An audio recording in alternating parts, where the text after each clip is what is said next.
Shalom, saudaraku yang terkasih dalam Kristus. Salam jumpa dengan saya dalam Renungan Harian Katolik edisi Sabtu tanggal 23 September.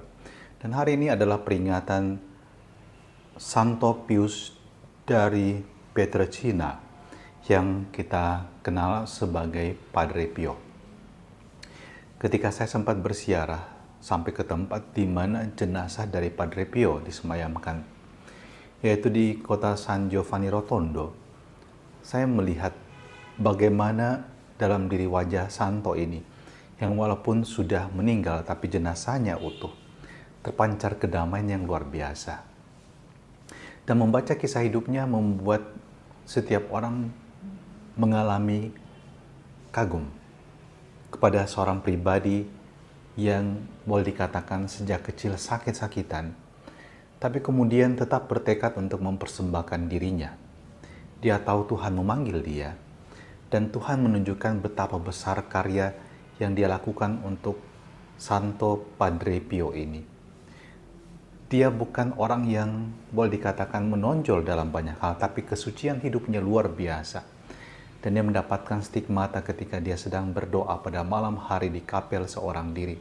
Stigmata itu adalah bekas-bekas luka seperti yang dialami oleh Yesus. Dan sejak itu umat mencari dia.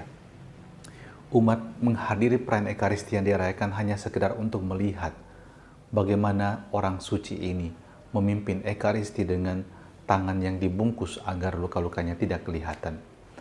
Dan Anda tahu, karena begitu dicintai oleh orang, gereja selalu penuh sesak. Namun akhirnya Padre Pio harus sedikit menarik diri.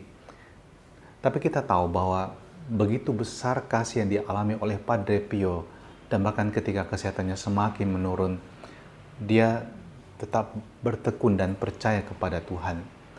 Dan bahkan di pembaringannya sesaat sebelum dia meninggal, dia mengatakan dia melihat ibu surgawinya dan ibunya dahulu, ibu duniawinya, ibu yang telah melahirkan dia. Dan kesucian hidup seorang Padre Pio inilah yang juga menjadi teladan bagi kita, bagaimana kita selalu mendekatkan diri dengan dia, dengan Kristus yang kita imani, tekun mendengarkan dia, mendengarkan sabdanya, dan kekuatan kasih-Nya akan menjiwai seluruh hidup kita.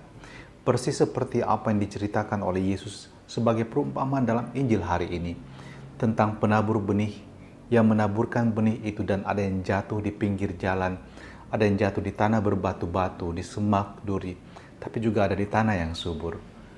Saudaraku terkasih, sebagai seorang beriman, kita juga adalah benih.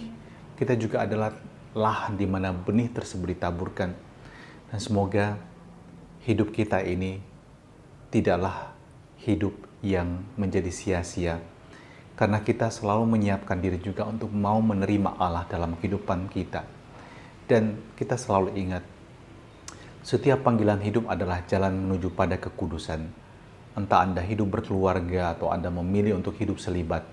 Tapi ingatlah, setiap pribadi menjadi kudus karena kehadiran Dia yang menguduskan kita. Dalam perjalanan hidup kita yang seringkali tidak sempurna, tapi kita tahu kuasa kasih-Nya akan mendampingi kita, menyempurnakan kita, bahkan dalam kelemahan kita. Ia berkenan memberikan kepada kita selalu pembaharuan hidup. Semoga hidup kita tetap menjadi lahan di mana sabda Allah dapat bertumbuh dan menghasilkan buah. Dan terimalah berkat Allah yang Maha Kuasa untuk menyertai dan membimbing kita sepanjang hari ini, dalam nama Bapa dan Putra dan Roh Kudus. Amin.